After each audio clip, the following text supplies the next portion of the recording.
Peace and blessings unto you, Mishpacha. Peace and blessings unto you, Malki Oriel here. And yes, we have another wonderful discussion. This is Yom Ravi'i. Yes, this is the fourth day.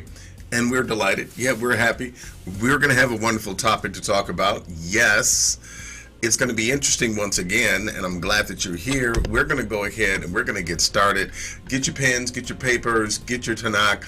Let's go. Malki Oriel. See, I have this day set thee over the nations and over the kingdoms, to root out and to pull down, to destroy and to throw down, to build and to plant.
Baruchim Abayim Mishpacha. Welcome to each and every one of you. We are so delighted to be in this, in this moment, in this discussion. It's going to be a wonderful discussion. As you know, we have been discussing quantum entanglement and the Tanakh. Now, I know that that's kind of deep for some of you. At first glance, you might think, oh my goodness, what in the world is he talking about? Well, as we continue, you will discover that what I'm speaking about and what I'm teaching you, I'm giving you the secret sauce, okay?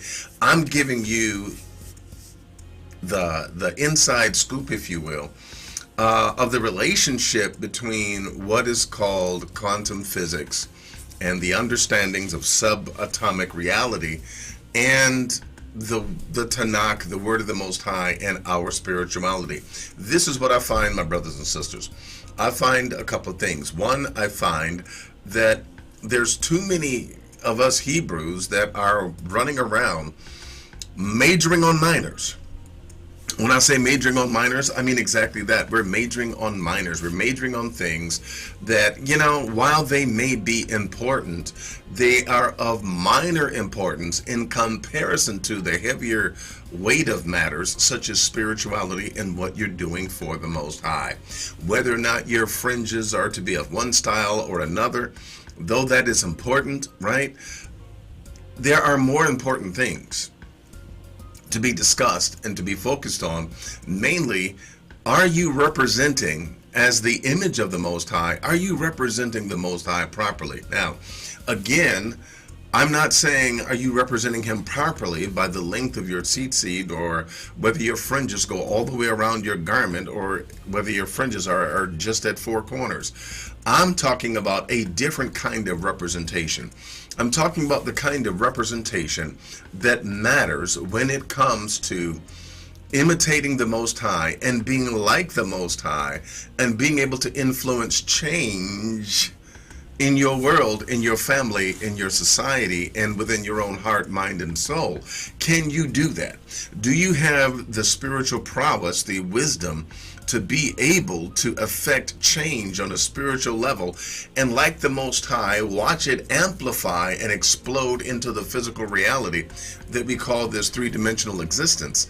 Are you able to do that? Are you able to, on purpose, start a spiritual path that will bring about a physical result for the better in the Hebrew culture, society, world, and nation? We are focusing on too many things that just have us really, it has us distracted. We are distracted with minor things. And so I want to bring us back into the very center. I want to bring us into that secret place of the Most High and give us a living, walking, even modernistic understanding of what it means to walk with the Most High and to be in the Selem, the image of the Most High, and to emulate Him, move like Him, and flow in His ways. This is what we want to do. We don't want to simply, calculate what He did and, He did it this way, and so let's be really cerebral about it, and let's, no, we're not trying to do any of that. We want to walk in the ways of the Most High.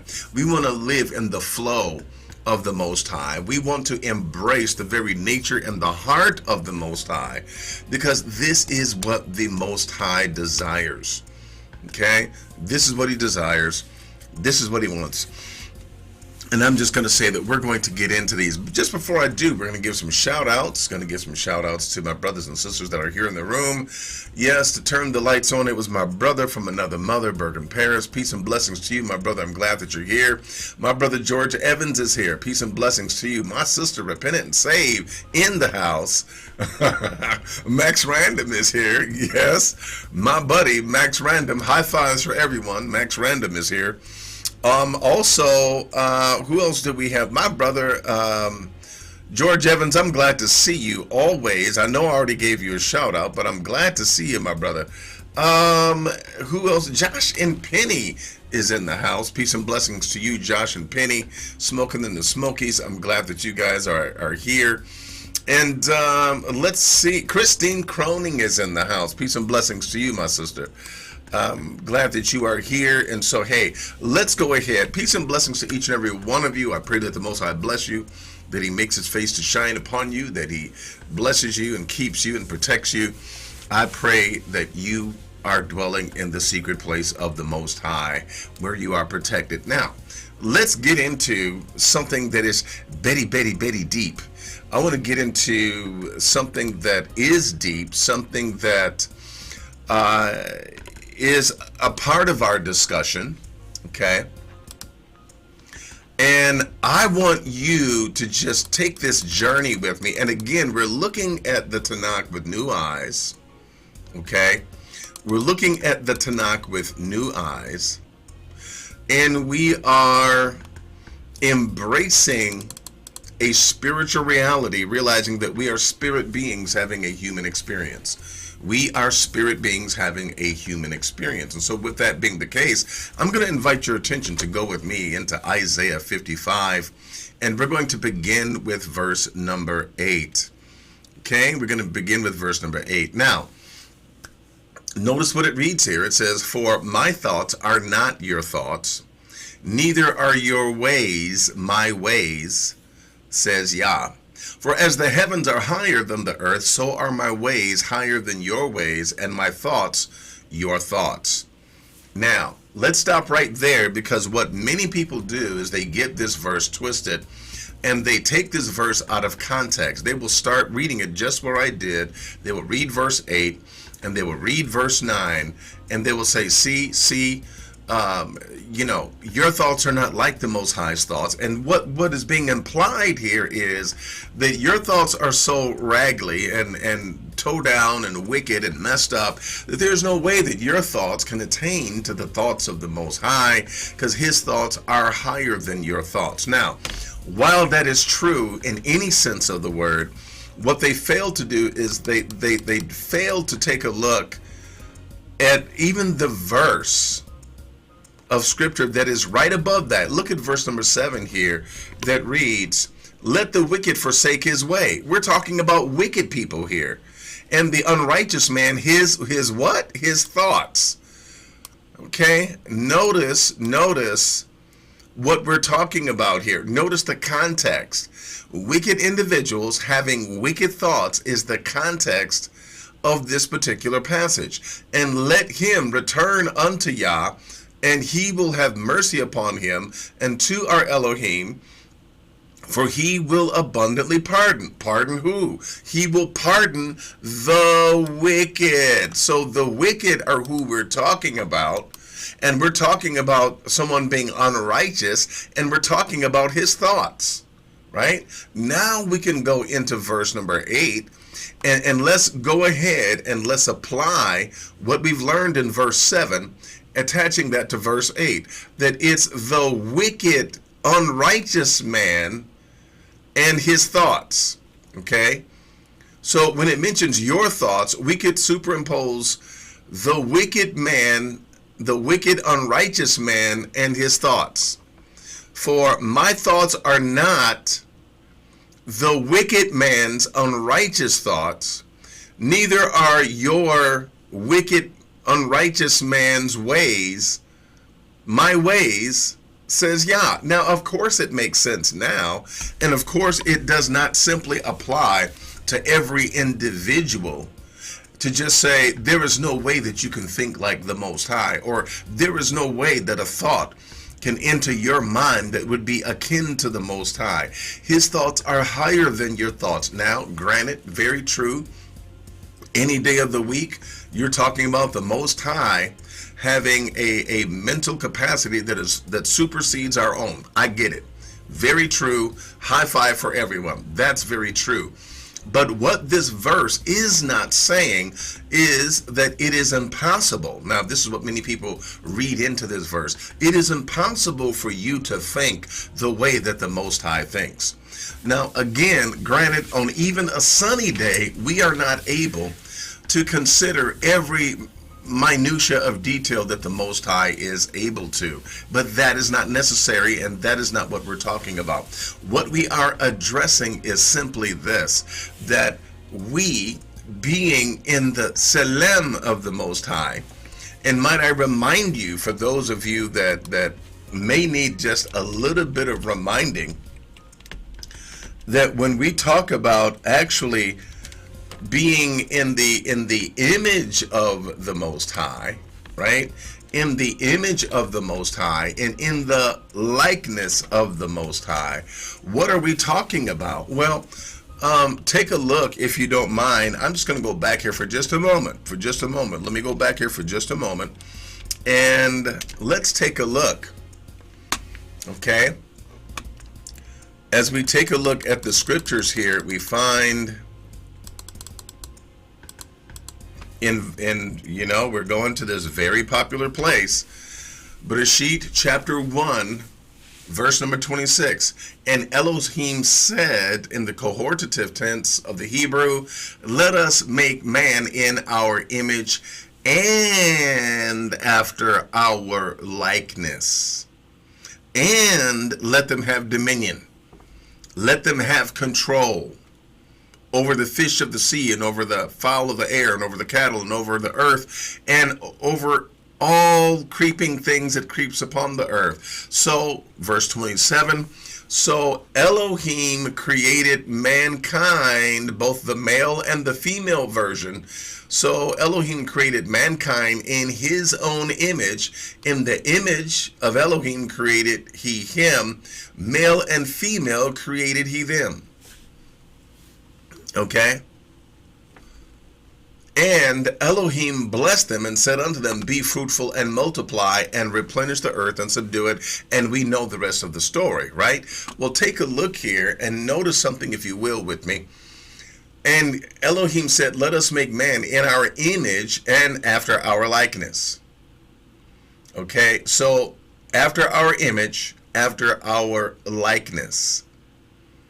And let them have dominion. Because we're in his image and in his likeness, we have dominion because we're being like him. If we are like him, then we can have dominion. We're allowed to have dominion. Which is why when you read in Isaiah, the 14th chapter, it reads that the wicked are to be destroyed and lay up destruction for his children, that they do not fill the cities and that they do not multiply. Why? Because they're not supposed to have dominion. The Most High, listen, I know this is a side lesson, this is a side mention, but the Most High never intended for the wicked to have any favor, to have anything but an opportunity to repent and then death. The Most High does not desire the wicked to multiply the earth. Okay, which is why it's hogwash when you read, in that place over there that says, "For God so loved the world." No, he hated Esau. He hates the wicked. And yes, he literally does, according to the scriptures. I don't have time to get into that. That's not the focus of our lesson. But the point I'm trying to make is, if we are like him, walking in his ways, walking in the laws, statutes, and commandments of the Most High, it is then that we have a right to dominion in the earth. If you are not righteous, if you are not seeking his commandments, if you're not seeking to obey him and his will, and if you're not seeking to live in his likeness, being a spirit being, having a physical reality, then you do not deserve, you're unfit, you're unfinished. There's some more work that needs to be done on you before you can have dominion, which is why many of us cannot have dominion over some of the simplest things, because in those things we are not like the Most High. We don't behave like the Most High. We don't think like the Most High. We're not harmonizing with the views and the ways of the Most High. We're doing things that are exactly opposite, and then we wonder why that thing has gotten away from us, why that thing seems to be so unruly and uncontrollable. Maybe your finances, or maybe your emotions, or maybe some other area in your life where you're like, man, this, I really have a problem in this area. I'm willing to say that it's impossible for an individual to have a problem in an area where they're being like the Most High. I'm telling you, I know for a fact that it is impossible for an individual to be like the Most High and to have a problem in that area of their life where they are being like the Most High. Alrighty.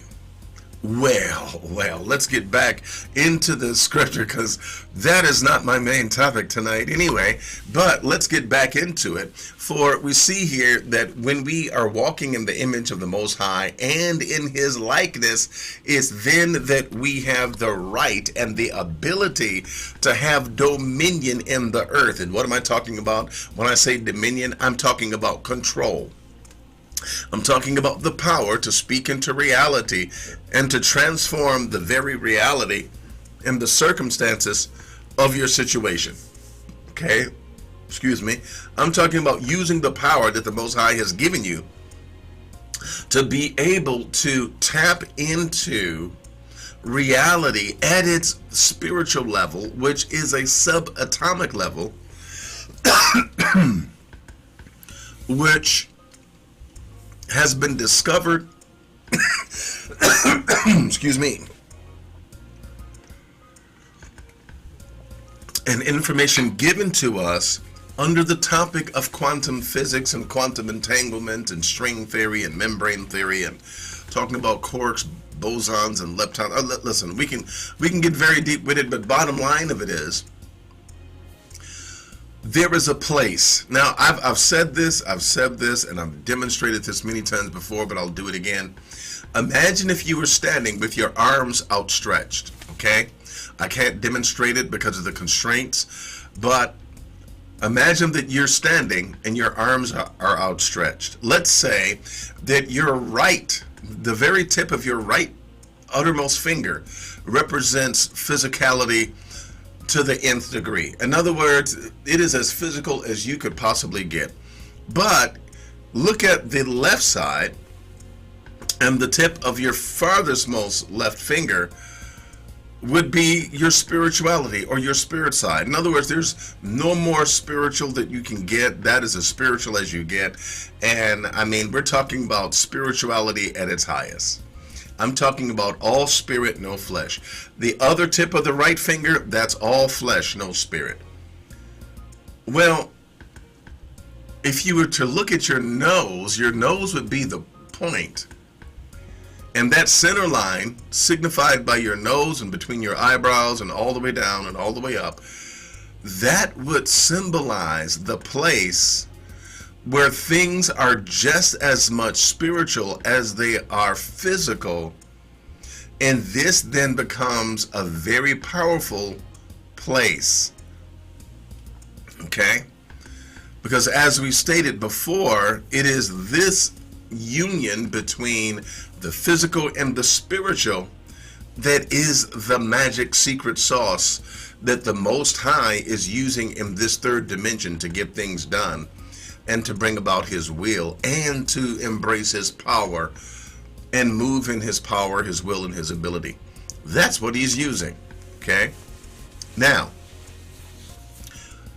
it's true that there are other beings, the Mal'akim, those who we have termed angels, those who are the B'nai Elohim. But if you notice, according to the Tanakh, according to Scripture, what is their purpose? Their purpose is to assist us and to help us as we do the will of the Most High.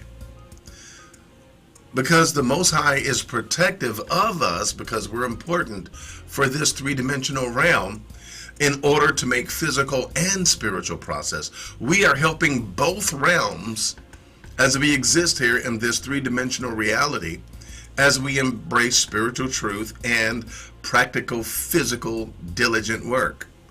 Okay? Well, let's continue, because if you notice here, by us being in the will of the Most High, walking in his statutes and commandments, we are bearing the image and the likeness of the Most High. We are bearing the image and the likeness of the Most High. Therefore, we have a right. We're given a right by the Most High in order to actually have dominion in the earth. Now, when you have dominion in the earth, okay, and by the way, if you don't mind, let me just kind of back up for a little bit, because notice here, it says that, you know what, we're going to make man in our image, Selem.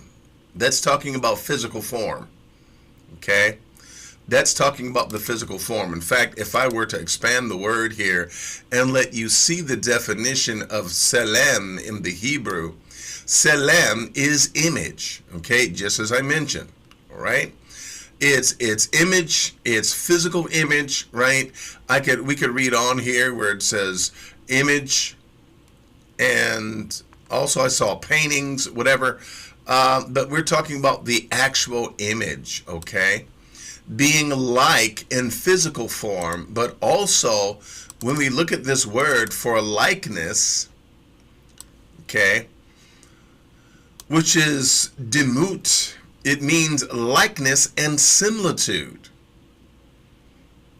Likeness and similitude, okay?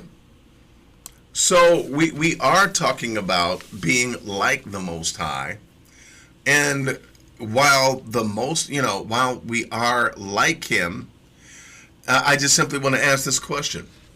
Some have said, and some have argued, and reasonably so, that the Selem, the image, and the likeness is basically, it's a way of really trying to express what you're talking about, and it really is talking about only one thing. Now, I'll give you that, okay? But I would also ask this: how can we accept the very Ruach of the Most High that infills our bodies and gives us animation? How can we receive that spirit and not be like the Most High? I ask the question all the time, what is it that makes a dog a dog? It's the spirit of the dog, right? What is it that makes the pig a pig? It's the spirit of the pig. So it is that soulish equation of spirit and body mixed together to bring about a certain person or personality. And it is that we call the soul, that we call the nefesh. And it is that, right, that we look upon and we say, oh, okay, we get our humanness from the Most High. We have, many a times, we have drunken the Kool-Aid, and we've drunken the Roman Kool-Aid, I should say, and we've accepted their philosophy and their ideologies that everything that's physical is wrong, it's evil, the flesh is evil, and the flesh cannot attain to the things of the Most High. No, the Most High created the flesh, the body. He created this physical realm. Therefore, there is a place where it can be holy and where it is meant to be holy, which is what you see in the Garden of Eden. Well, let's take this a step further Okay, let's take this a step further, and let's just basically go right into something that I want to point your attention to, my brothers and sisters, as we were at Isaiah, okay, 55. Now, keep in mind, we're made in the image and in the likeness of the Most High. We're still talking about quantum reality and the Tanakh, but let's go in. Notice, since we are in the image of Him, we rule, we have dominion. Now, how does a king rule? What is one of the main tools that the king uses in order to rule?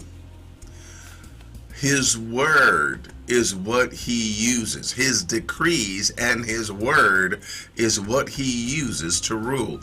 Therefore, there is, in us having dominion and us being like the Most High, there is a premium put on our words. There is a premium that is put on your words because your words become valuable as you stand in your position of dominion, authority, and rulership, even leadership. Your words then become important. Okay? So as we go back into Isaiah 55, now we see where he says, "So shall my word be that goes forth out of my mouth." Now, let's back up a little bit. Remember, we were here at verse number 8, where he said, "For my thoughts are not like your thoughts, evil, wicked man," right? But notice what he's intimating to us in verse number 9. "For as the heavens are higher than the earth, so are my ways higher than your wicked ways, O wicked man, with your wicked thoughts, and my thoughts than your thoughts. For as the rain," now he's about to describe his word. He's about to describe the efficacy of his word, the power of his word, the ability of his word. And by association, he's also going to communicate the power and the premium that is put upon your words. Isaiah 55 and 10. "For as the rain comes down and the snow from heaven, and returns not again, but waters the earth, and makes it bring forth bud, that it may give seed to the sower and bread to the eater." Notice what he has just described. He's described his word coming down and being something that makes the earth to produce physical fruit. Okay? It brings forth bud. It gives seed to the sower and bread to the eater. Notice what it reads here in verse number 11. "So shall my word be that goes forth out of my mouth. It shall not return unto me void, but it shall accomplish that which I please." So he says that my word, oh, give me just a few minutes. I'm telling you, this is about to get better and better. He says, "So shall my word be that goes forth out of my mouth. It shall not return unto me void," or empty-handed. Okay, it's not going to return to me that way. "But it shall accomplish," meaning it has the power to do. It has the power to move. It has the power to activate. It has the power to make change, to make a difference. Okay, "But it shall accomplish that which I please, and it shall prosper in the thing whereto I sent it." My, oh my, oh my, oh my. What you may not realize is that you just witnessed quantum entanglement in the Tanakh, where we're talking about the potential of all things, as we have discovered in the, as discussed in the membrane theory of quantum physics, as well as string theory. Remember what we shared with you. Okay? Let me bring this back for just a second. I just really need to make sure that you're getting what I'm saying. So I need to show you something. I need to remind you. Remember the double slit experiment. And I'm going to share with you how that relates to Isaiah 55 and 11. Notice, if you will, in the double slit experiment, when no one was looking, when no one was paying attention, the photons went through the double slits, and one photon had the ability to go through both slits at the same time, and it behaved as a wave. In other words, it was everywhere at once, potentially being everywhere all at once, but only when someone decided to measure and to take a look and apply their conscious effort at defining what was going on, only then did it transform. And now the photon would go through one slit and not both at the same time. It literally became a physical particle when someone was merely watching it and seeking to understand what was going on. In other words, they were attempting to measure, which suggests that at the base of our physical reality, at the base of our existence in this three-dimensional realm, there is a spiritual realm of potentiality where things are first potential. They're undefined, they are formless, they are frameless, they are the potential of all things, waiting for the observer to speak and to give their consciousness, to weigh their consciousness in, and then it will obey them. It will take shape, it will take form, and it will then respond in a way that is physical, when before it was nothing more than potential, waiting for the divine consciousness to direct it to be what it wanted it to be. Notice right here, notice what the Most High said. He said, "So shall my word be that goes forth out of my mouth. It shall not return to me void, but it shall accomplish that which I please." Oh my goodness, this is so powerful and so potent. Why? Because intention and will is interjected into the word, the intonation, the vibration. Oh my goodness, this is, oh my goodness.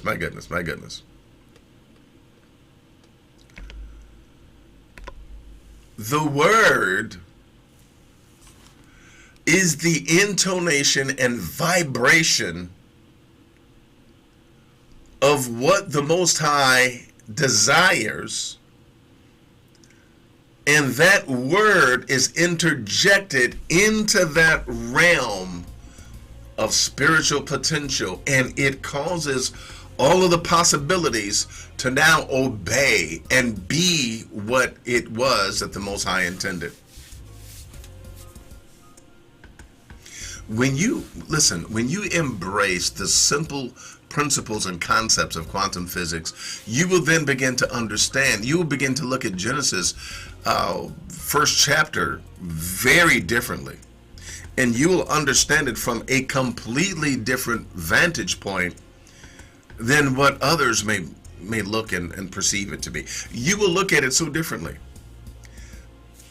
As we take a look here back in this verse of Scripture, the word of the Most High is injected with the will of the Most High into that spiritual plane and realm, and then it being spiritual itself, it is able to mix and harmonize with that potential spirituality of the wave that has no form, has no function.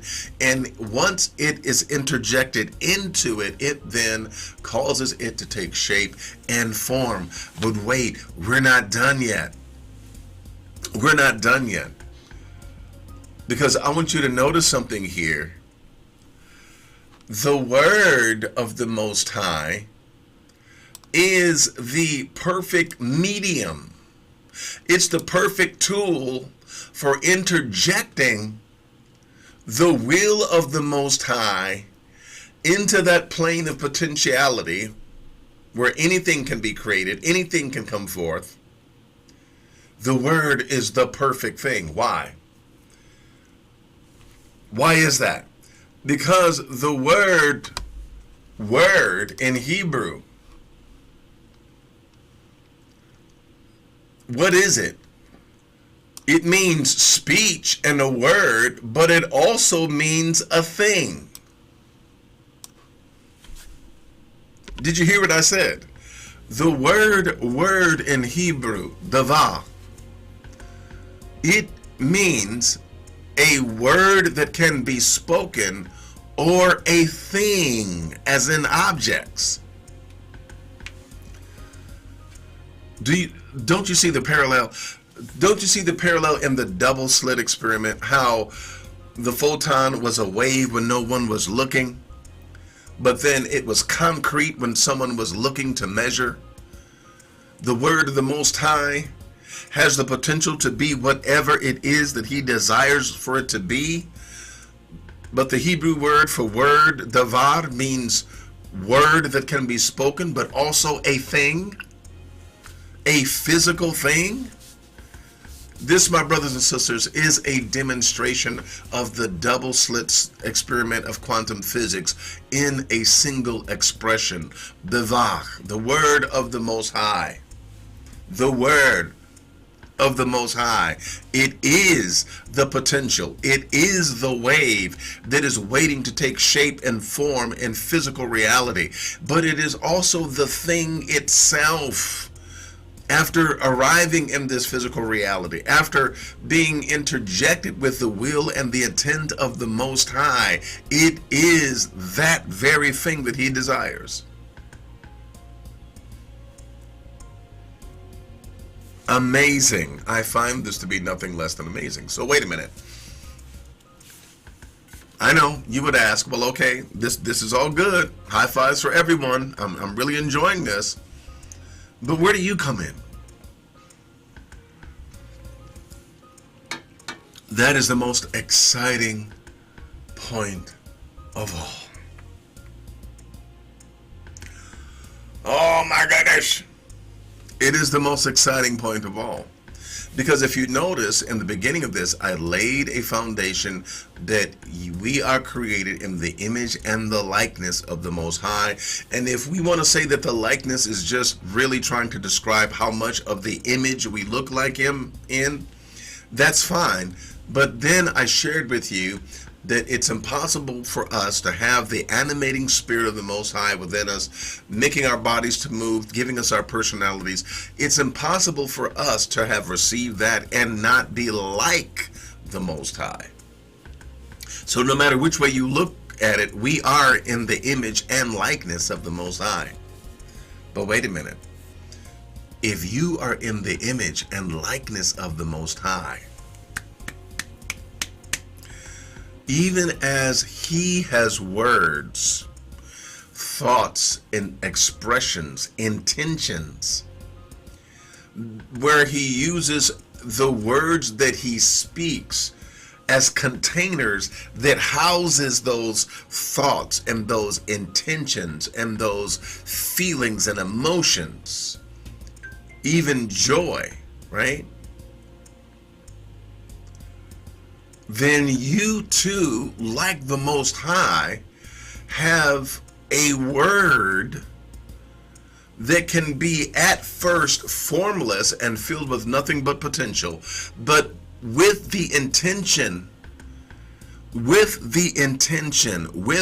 the desire, the intention, and the purpose that you purposely put inside, that you purposely put inside of those words. Just like the Most High, it goes into that plane, that spiritual plane of reality, where things are what they are potentially, and it also can cause to be the things, okay, the things that it would give birth to, okay? So with that being the case, as we take a look,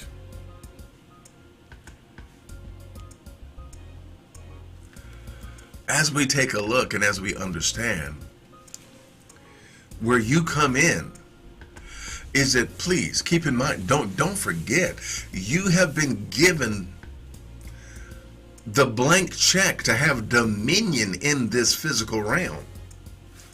You have dominion in this physical realm. Listen, my brothers and my sisters, and I truly believe that we need to do this. If we, with these principles that I'm laying down tonight, if we were to get together in unity, we could stop the madness.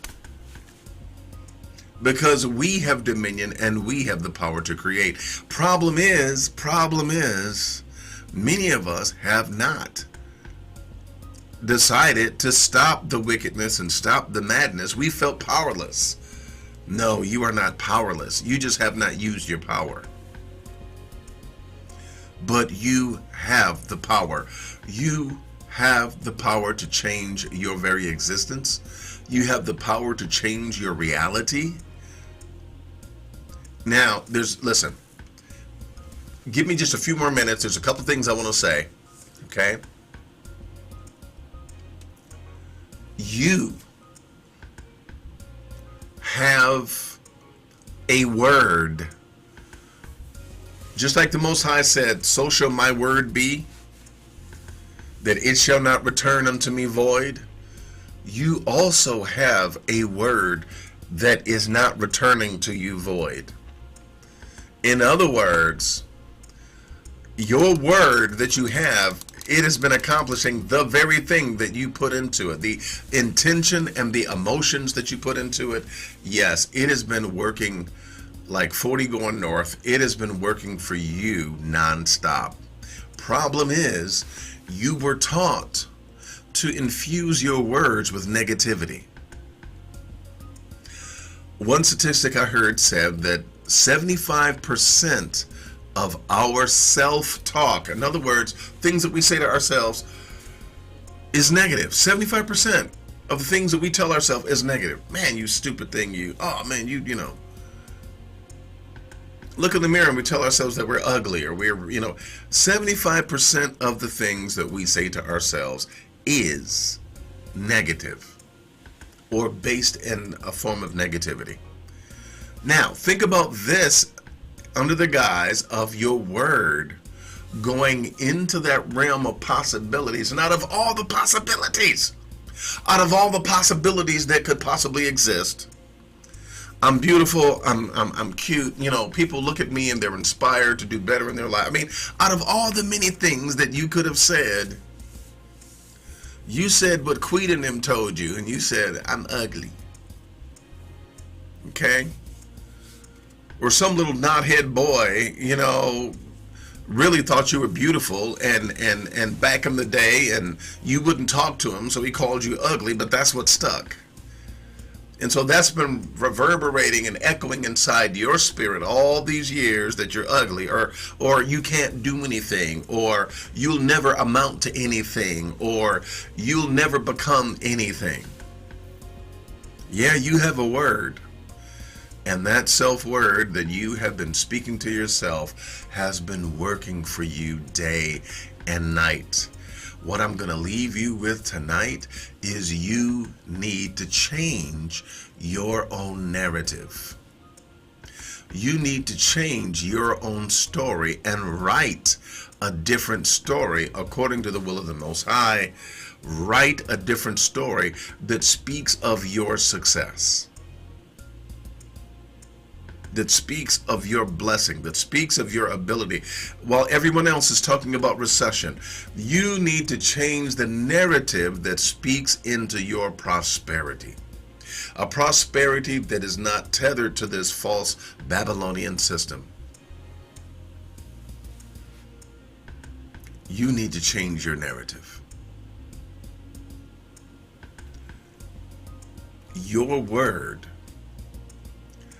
is powerful. Your word, which is filled with your thoughts, your intentions, and your emotions. Okay.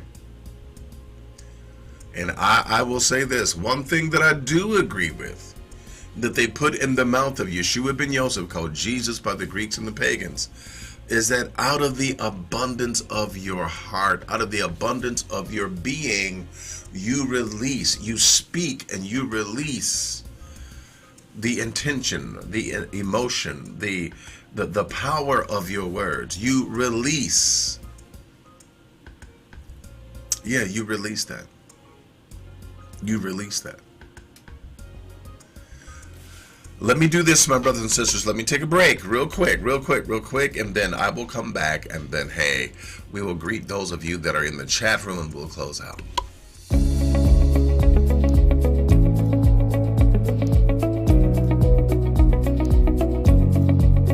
Hi, I'm Melchior Uriel, and I'm so delighted to meet you. I'm glad that you stopped by. I'm glad that you're curious, and I'm glad that you clicked on the video.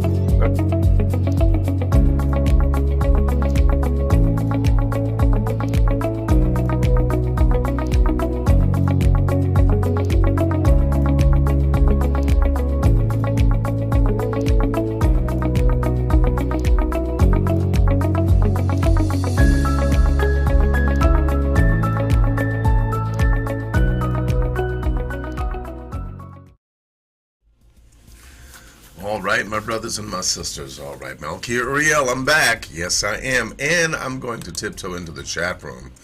I'm going to see what you all are talking about over there. And, yeah. Let's see here. Give me just a second. All right. I want to take a look at anything that you all may have asked or any. Now I am opening it up. I'm sorry. Let me do this formally. Let me do this formally, my brothers and sisters. Let me do this formally.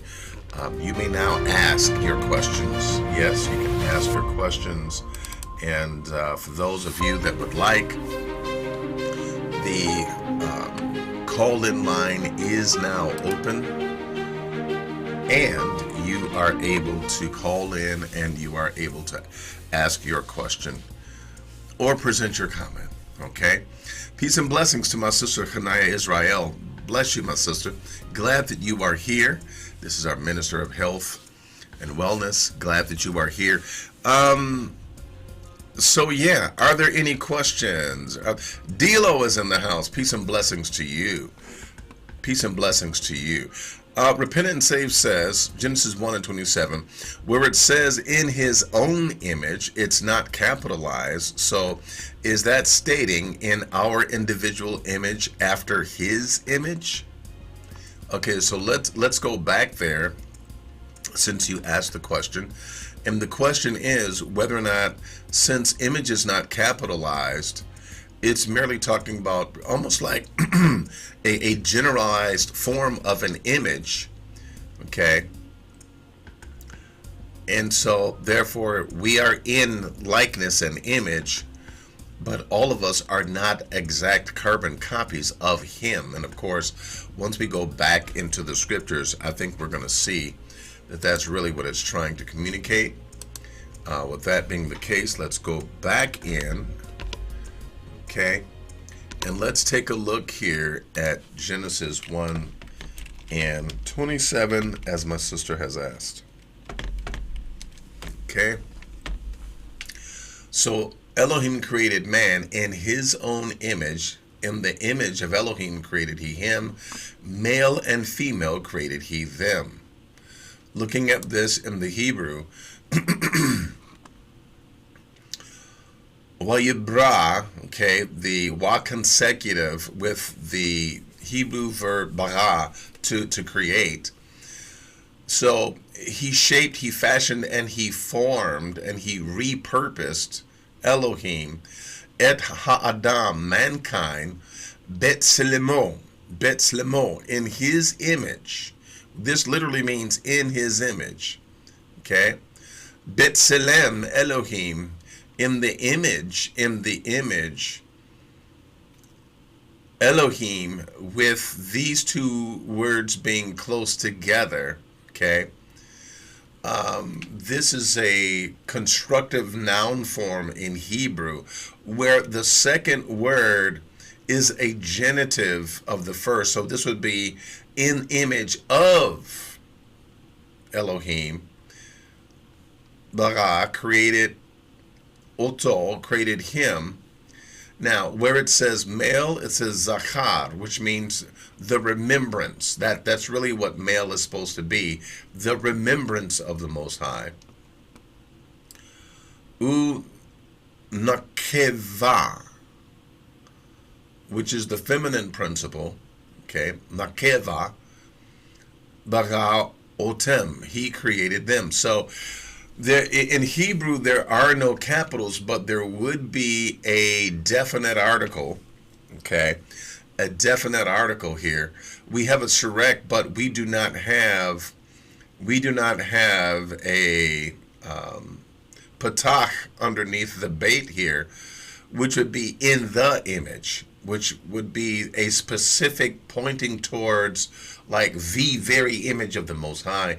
But this says Betselem, okay, which would intimate in like image of the Most High, not like an exact carbon copy of our Elohim, but in the same kind of image. Okay.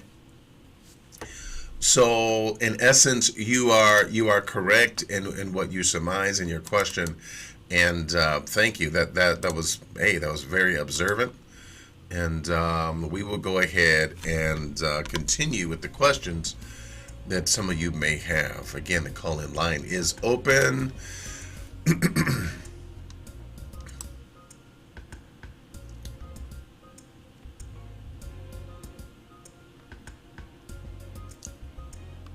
And I'm looking at some of the comments here. I'm looking at what is addressed to me.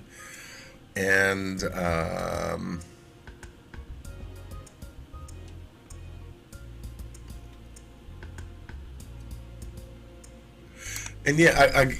I'm mentioned here, I'll go ahead and read this here.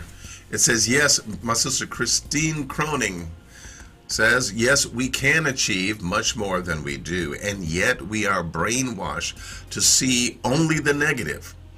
We need to see ourselves as walking in positive acclamation and change our narrative. Yes, we do. We do need to change the narrative. If you notice, my brothers and sisters, notice, you'll always have a new slave movie coming out attempting to redirect your attention towards the narrative that they want you to rehearse, right? Black History Month rolls around, and when they would let you celebrate Black History Month, what did they start you out with? Well, they start you out with, Martin Luther King and I Have a Dream. And in other words, they're positively reminding you, and they're positively reinforcing all of these negative stereotypes and these negative outcomes. It's kind of like, remember when Good Times used to come on? Have you ever paid attention to the lyrics? Have you ever paid attention to the lyrics when the Good Times would come on? Number one, it's called Good Times. And so what do they want you to think good times are? Scratching and surviving, good times. Easy credit rip-offs, good times. Ain't we lucky we got them? Da-da-da-da-da. Good times. These are what they want you to label and accept as a part of your existence and what a good time is. Scratching and surviving, working for the man. All of those negative stereotypes, listen, we need to flush them all down the toilet, with or without toilet paper, and we need to go ahead and embrace a new narrative that says that we are who the Most High says that we are, that we are blessed. Let me give you, and can I give you all a new narrative? Can I give you a new narrative? I want to give you a new narrative, okay? And this narrative is going to come straight from the Tanakh, okay? And it's coming from a very familiar place. See, you have to surround yourself with positive truths and positive affirmations that come from the Word of the Most High. You need to keep the positive flowing, right? And it shall come to pass if you will hearken diligently unto the voice of the Lord your Elohim, to observe and to do all his commandments, which I command thee this day, and that Yah, your Elohim, will set you on high above all nations of the earth. Yeah, that's a part of your narrative, to be set on high above all nations of the earth, and to be blessings, to have blessings not only come on thee, but overtake you. I mean, you're not even trying to be blessed, but blessings are overtaking you. You need to take a moment and just envision this. Those of you that are following the law, statutes, and commandments of the Most High, I've got an exercise for you. I want you to take out time, and for the first 15 verses of Deuteronomy 28, I know we focused on 16 through 68, but focus on 1 through 14, okay? And I want you, my brothers and sisters, to allow those images to paint a different reality and a different narrative. Okay, and then allow your words to follow suit. Allow your emotion-felt words to follow suit, and begin to create a new narrative for yourself and for your family. Every man listening to me should have a vision for his family that harmonizes with Deuteronomy 28, 1 through 14. Every man should have a vision for the family, or every head of the household should have a vision for the family. I know that we may have some single parent households out there, male and female parents, but you need to let this become a part of your narrative. Let it be something that you rehearse every day. I'm blessed coming in. I'm blessed going out. I am not the tail. I am the head. I'm blessed in the city. I'm blessed in the field. Blessed is the fruit of my body. That means cancer cannot even touch my body. No disease can touch my body, because the fruit of my body, which includes my children, they are blessed. And the fruit of my ground and what I produce is blessed. And everything that I own is, I mean, you need to let this be a part of your narrative. Because as I did once in a demonstration, I did a workshop many years ago, many decades ago, and I had a video of a dirty glass of water. I went outside, got my camera, and I filmed it, and I had this dirty, ugly glass of water. And it seemed like, you know, the glass couldn't get any dirtier, right? And I put it under a faucet, and I just let the water just ever so gently just flow into that same glass of dirty water. Do you know what happened? Even though that glass was as dirty as it could possibly get, just the constant flow of clean water. Did you hear what I said? The constant flow of clean water removed every speck of dirt and dust, and it presented a glass that you would want to drink out of. We've had years of negative conditioning and negative reinforcements and negative role models, and, you know, just the constant flow of what you rehearse. As an example, from Deuteronomy 28, 1 through 14, you envisioning yourself as receiving and walking and living in all these things, that would be enough to clean out all of the negative reinforcements that you have been given to date. As a people, as a family, as a man, as a woman, as a child, a young person growing up, you need to change the narrative. Let me get back to the chat room. I'm going to see what you all are talking about, and then we're going to go ahead and we're going to lock this thing up. I've enjoyed my time with you,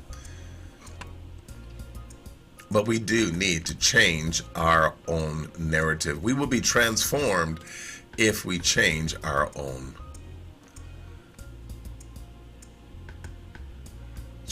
narrative. My sister Christine says again, when we submit ourselves in righteousness, we can transform everything in our lives spiritually and reap the physical manifestations. Yes, I agree with that wholeheartedly.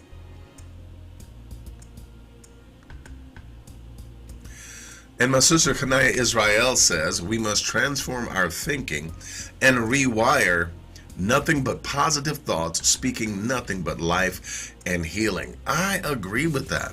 I agree with that. One of the individuals that my son was dating back in the day, she came over and I made something. I'm trying to think of what I cooked. I made something, but you know how you make something and then like one time you might make it and it's not as good as all them other times. Well, this was that time. And she was used to foods that were perhaps a little bit more spicier, a little bit more savory. And she tasted it, and she, the way she let me down easy was genius. It was wonderful. She said, after she tasted it, rather than saying, man, this is bland, this is nasty, man, this is a crying shame, how dare you serve me this? Rather than her saying that, she says, man, there's just so much potential in this that, oh man, there's so many different things you could do with this. And I got it, right? I ain't no dummy. I know what she was saying. I knew what she was saying. But the way she said it, I believe that we have to be so infused with positivity and upward mobility and unity and strength that we term everything that we say in terms of empowerment, in terms that are in affirming ways. Yeah, in love, but in a way of affirming each other, So I appreciate that, my sister, and I agree with you wholeheartedly.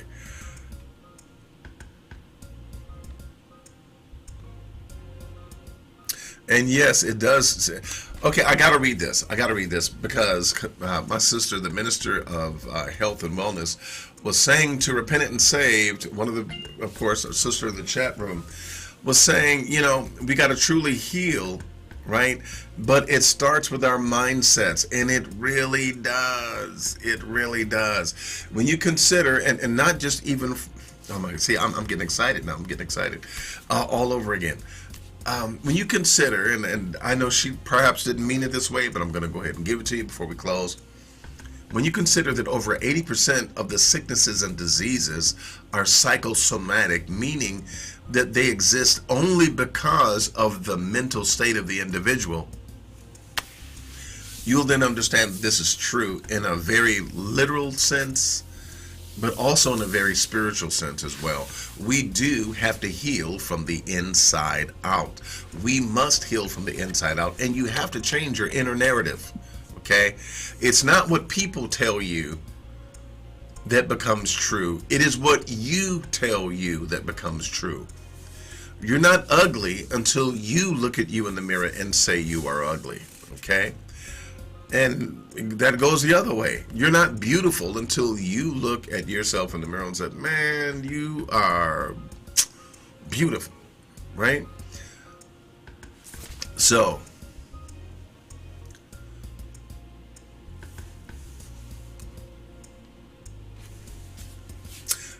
yes. AR, peace and blessings to you. AR says, right. And transform thinking through realization of our true nature as super quantum beings in the image of truth. I love that. That almost sounds like a lyric, something that I need to write about. We do have a call. We're going to go ahead and grab this call just before we leave. Shalom, shalom. This is Yom Ravi'i. You are on the air. Who's speaking? Brother, this is Christine.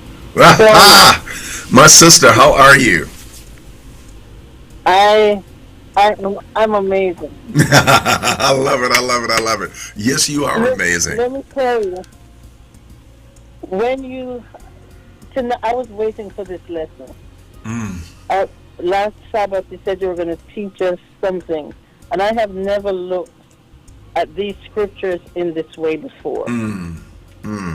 Because I was always in the New Testament trying to find it there. Yes. And here it is right here in the Tanakh. Yes. However, on yesterday, I had an appointment with my nephrologist. And I have had problems with these people because a lot of these doctors are telling you if you don't take these drugs, Yeah.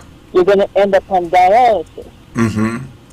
Your kidney cannot heal. Your body cannot heal. Once your kidney is damaged, it cannot heal. I have been told that all my life. Mm. And I decided, since this is when it came to me, and I've said every day I look in the mirror, and I said my kidneys are whole, my kidneys Yes. are great. Yes. Nothing is going to stop me, put me in dialysis. Yes. I refused to go on dialysis when they wanted me to do it. Mm-hmm. And they put me in hospice and gave me so many months to live. Really? In the meantime, yes. I've been in hospice twice. And when I decided, through, I guess I had, I don't know if it's like a vision or a visitation. And they said, get rid of the medication and eat the food that the Most High made. Hallelujah. Whole Yes. food. Yes. Whole food. No Yes. synthetic, no chemicals. I have completely turned around my diet. I'm drinking spring water. I have done that same thing you said about the water. And I said, and every day I get up, I say this to myself. It's an affirmation that I have done. And yesterday he said to me, how did you grow? What happened with your kidney? I said, what is bad? He said, no. He said, I don't need to see you for another year. Oh my Your goodness. kidneys are brand new. Wow. Brand new. All praises to the Most High. That is amazing. That is amazing. I am going through, and right now I'm going through nerve damage with my neuropathy, the neuropathy that I have. And just yesterday, after going, today was my last visit for the second session. And I said to them today, I said, I am going to be fine. Yes. Because neuropathy is not going to beat me. Exactly. I said, because my body will heal and my nerves will come back and my hands will not be crippled. Yes. And I said, I have whole hands. And she looked at me kind of funny when I told her that today. And now here you are teaching this. Yeah. And I am pumped. Oh, well, listen, you are a walking testimony, my sister. You are a walking testimony. I am pumped. And I just give praise to the Most High for how he's already begun to just, miraculously heal you. This is wonderful. This is beautiful. I'm 73 years old. And everywhere I go, people said, there's no way you're 73 years old. You look much younger. I said, even my voice. I speak to them on the phone and they expect a frail little woman Yes, talking. yes. And they said, you're not 73. I said, yes, I am. Yes, I am. I love it. I love it. I love it. I love it. Well, I appreciate this. I thank you from the bottom of my heart. Bless you, my sister. Bless you, my sister. All praises to the Most High. Thank you. You have the love of my heart. I have to share that. I have to share that because I blew this man's mind. In fact, he told me, he said, I want you to write down everything that you do. Maybe I can share it with my patients. This is a doctor who was taught allopathic, yes, to treat for kidney disease. Yeah. Yet his grandfather was a homeopathic practitioner. And I told him, I said, it's a homeopathic practitioner that I read his studies, and now I'm following that path. And he wants to know what I have done. Wow. Well, I commend you, my sister. I commend you. All praises to the Most High. Thank you, thank you, thank you. And I just... You're welcome, and thank you. Thank you from the bottom of my heart. Thank you. Thank you all. All right, well, bless you, my sister. Shalom. Shalom, my sister. Bless you. What a wonderful testimony that is. What a wonderful testimony that is. Love it, love it, love it. I tell you, my goodness. See, that makes my night. That makes my night right there. Hallelujah. I tell you, that is amazing.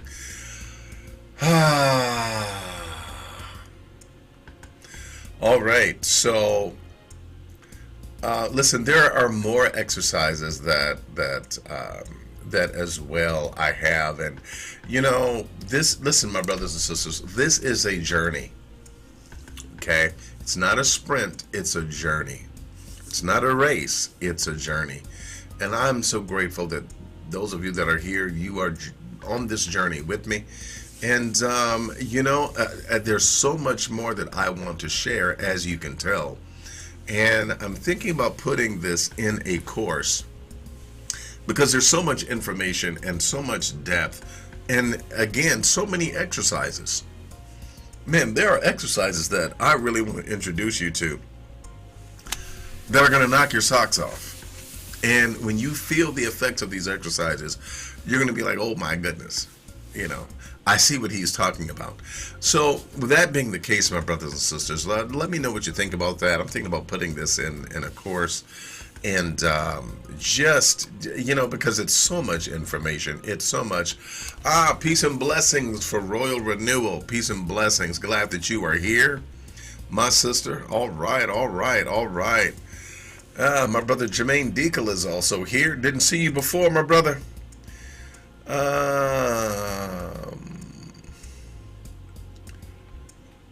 Let's see. Who else?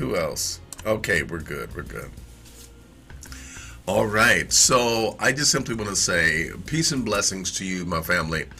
I'm excited. I'm telling you, listening to Miss Christine Croning, listening to my sister, man, that has excited me. All praises to the Most High. I'm so glad for the progress that she has made, and we know that that's going to continue. But hey,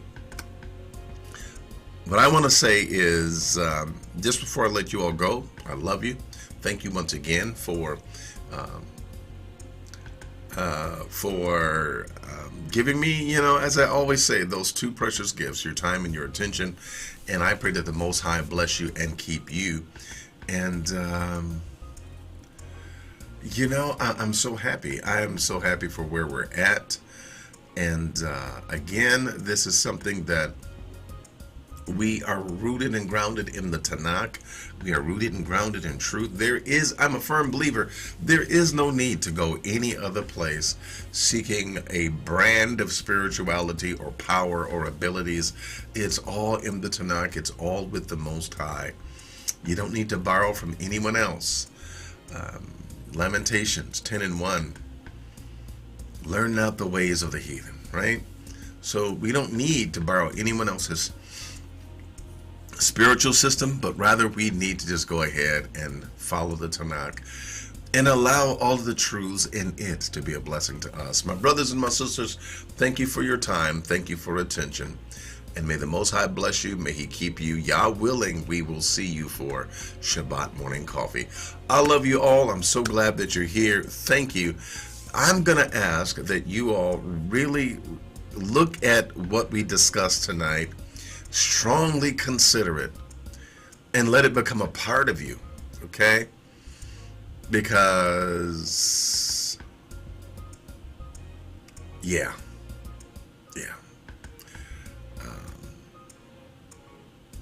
I believe the Most High is definitely doing something here. Josh and Penny, I love you guys too. They said, we love you, Melkia and family. May the Most High bless everyone. Thank you, Christine Croning, for sharing with us.